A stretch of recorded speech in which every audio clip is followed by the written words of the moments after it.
Superstar recruiting. That's what we have to call it because DeMarco Murray is just doing DeMarco Murray things on the recruiting trail.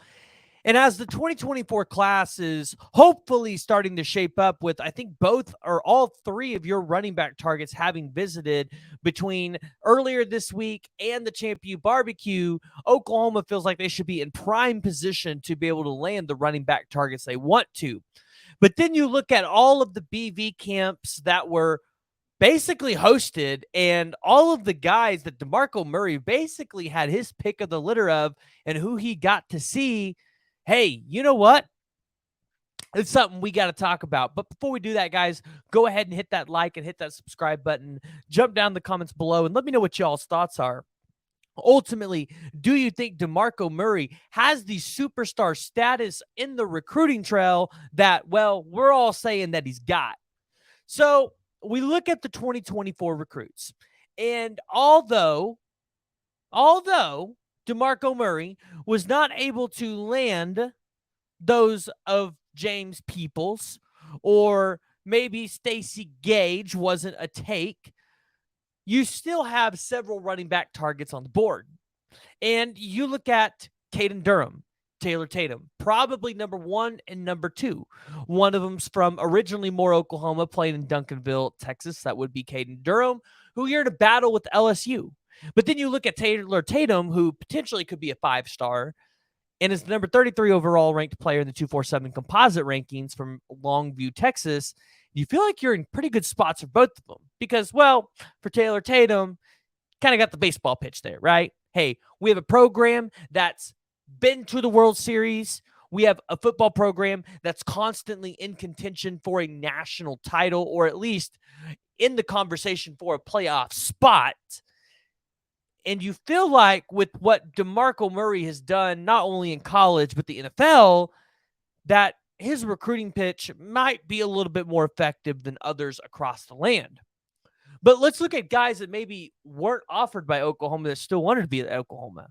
Like maybe this one will ring a bell to you guys. Jarrett Gibson, who at this one point was a 5-star running back in this class, ultimately lost that 5th star, wanted an offer from Oklahoma, and would have loved to have been able to get that offer from DeMarco Murray and been recruited by him. Ultimately, it looks like that's going to be probably a Miami win, but definitely going to be a battle for Texas as well because it's going to be down between Miami and Texas. Ultimately, I think Miami comes out on top. So DeMarco Murray's definitely been there. You saw it in 2022 and 2023 when, well, he got not only Javante Barnes and Gabe Sawchuk, but he got Dalen Smothers, Caleb Hicks, and, well, he's gotten transfer portal guys like Tyree Walker. So you look at it and go, he's doing a really good job. But then you see some of the guys that were on campus for the BV camp, right? That's what we're calling it, the BV camp. Really what this is, it's an opportunity for the coaches to get prospects onto the field and really be able to evaluate them, throw out offers, get them on campus for not technically an unofficial visit, but hey, you know what? If you throw them for an offer there, maybe you give them a little unofficial. And you look at guys like maybe in 2025, a 4-star running back as of right now, who, if you guys follow me on Twitter, you might have seen some video highlights from him that I took. And Michael Turner Jr. from Richland Hills, Texas, at 5'11 and a half, 190 pounds. He still has a little bit of room to grow. Definitely can put on a little bit of weight. Only has 7 offers. So Oklahoma's in this thing early. Now, to note, you're going to have to battle the likes right now as it sits. Texas Tech. Obviously, Deion Sanders, Colorado's in there. Wisconsin, a team that has been able to put elite running backs into the league. They're in this battle. But a guy that runs and competes in track and field, primarily ran a 4x100 and a 4x200 relays as a sophomore, ran 100-meter times of an 11:05 and 11:11, and then added an 18.7.5 long jump in the spring of 2022.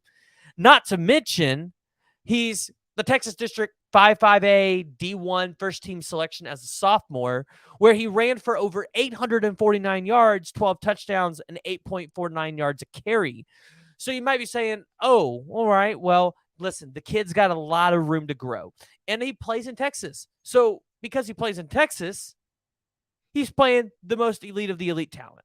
So goes out there, has a good junior year. Maybe this guy scratches top 100, and then maybe by the senior year, he's a 5-star. That's what you could potentially be looking at. A guy that in his career has a total of 1,000 yards, 14 touchdowns, also can catch the ball out of the backfield, 15 receptions for 139 yards. That's just to start with some of the guys that they had on campus. Not to mention, there's guys that weren't on campus that have offers from Oklahoma in the 2025 class that you should potentially feel good about. Maybe like the likes of a Riley Wormley from Southlake, Texas. And then you've got the 5-star from Mater Dei, Jordan Davison. Now, likely you're going to have to be in an onslaught battle with USC if you want to go after him. And so there's probably going to be other prospects on the board like Riley, who's, going to be a take there, or Jamarian Parker from St. Louis, Missouri. Or maybe you could go out there and grab a guy like a Donovan Johnson from IMG Academy. Yes, I said it, because you're potentially going to land a 5-star defensive lineman out of IMG Academy. So those roots, maybe with IMG, continue to grow a little bit deeper. Or maybe it's a guy that's collected over 36 offers so far, and Torrey Baylock from Humble, Texas, at 5'10.5", 175 pounds, really short frame, but the ability to make people miss.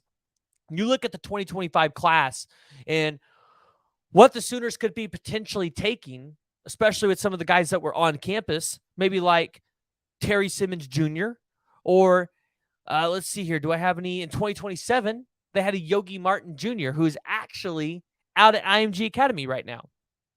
And then they also had other guys like Demarius Robertson, who's an in-state kid from Edmond, Santa Fe. Now, I'm kind of running through this list. Wow, I'm talking to you guys because it's a long list. But you've got guys like Mason James from Norman North. You've got Raylan Morris, another running back that was on campus. You're kind of catching the drift here.